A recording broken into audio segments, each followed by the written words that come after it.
Assalamualaikum warahmatullahi wabarakatuh. Perkenalkan, nama saya N. Anjali Nur Amania. Saya mahasiswa jurusan Keperawatan Bandung dari Politeknik Kesehatan Kementerian Kesehatan Bandung. Di sini saya akan berbagi informasi sedikit mengenai bagaimana cara penularan dan pencegahan dari demam tipoid.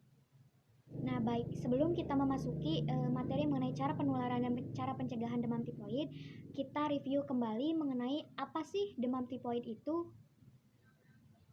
Demam tipoid merupakan infeksi akut. Akut yang dimaksud di sini adalah berlangsung kurang dari 6 bulan. Biasanya mengenai saluran pencernaan.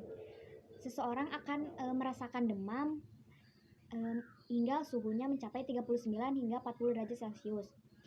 Nah, demam yang dirasakan demam tipoid ini berlangsung secara bertahap akan naik terutama pada sore hingga malam hari. Nah, selain demam, tanda gejala dari demam tipoid ini yaitu nyeri kepala, nyeri otot, kemudian ada rasa muntah, mual, dan penurunan berat badan, diare, kemudian hingga penurunan kesadaran. Nah, apa sih yang menyebabkan demam tipoid ini? Ternyata demam tipoid ini disebabkan oleh bakteri. Bakteri yang disebut Salmonella typhi. Bakteri Salmonella typhi masuk ke dalam tubuh itu melalui makanan yang dikonsumsi. Makanan tersebut tercemar melalui perantara lalat. Nah, hal inilah yang menyebabkan mengapa demam tipoid itu menular. Nah, cara penularan demam tipoid ini dikenal dengan istilah 5F. Yang pertama yaitu feses, yang kedua yaitu vomitus, yang ketiga yaitu fly, yang keempat yaitu finger, dan yang kelima yaitu food. Kita bahas satu persatu. Ketika seseorang yang menderita demam tipoid itu mengeluarkan feses atau yang disebut itu buang air besar dan muntah atau vomitus, secara tidak langsung bakteri akan keluar dari tubuhnya. Nah, alhasil bakteri akan berada di luar.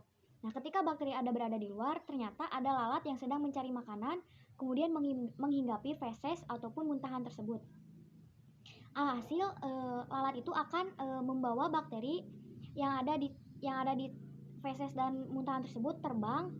Nah, ketika terbang, lalat tersebut ternyata hinggap di makanan yang tidak tertutup.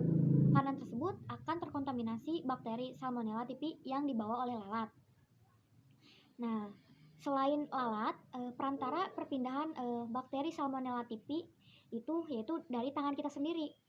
Nah, ketika tangan kita kan banyak sekali melakukan aktivitas. Nah, kita tidak tahu apakah tangan kita bersih atau terbebas dari bakteri atau ada bakteri, karena kita tahu semua bahwa bakteri itu tidak dapat dilihat menggunakan mata telanjang, harus menggunakan alat yang disebut mikroskop.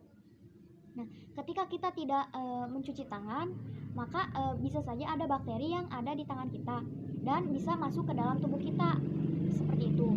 Nah, tidak menutup kemungkinan penularan demam tipoid ini dapat dicegah.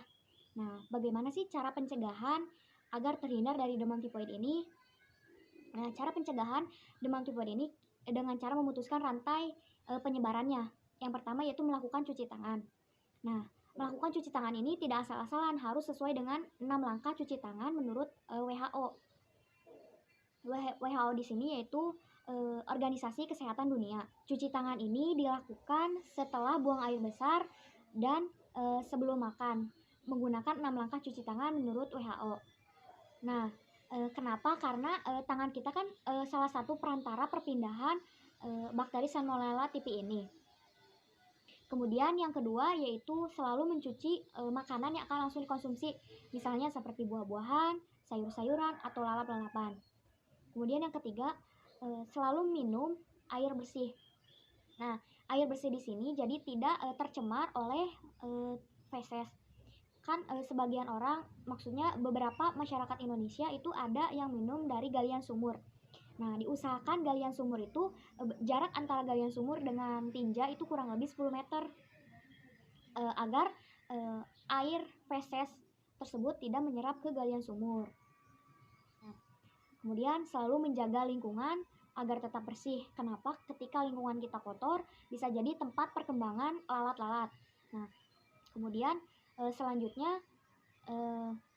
selalu makan makanan yang higienis. Nah, higienis di sini yaitu makan makanan yang tertutup, yang tidak tercemar oleh lalat-lalat. Mungkin Hanya segitu yang dapat saya sampaikan. Mohon maaf apabila banyak kekeliruan dalam penyampaian materi kali ini. Saya Anjali, pamit undur diri. Terima kasih. Wassalamualaikum warahmatullahi wabarakatuh.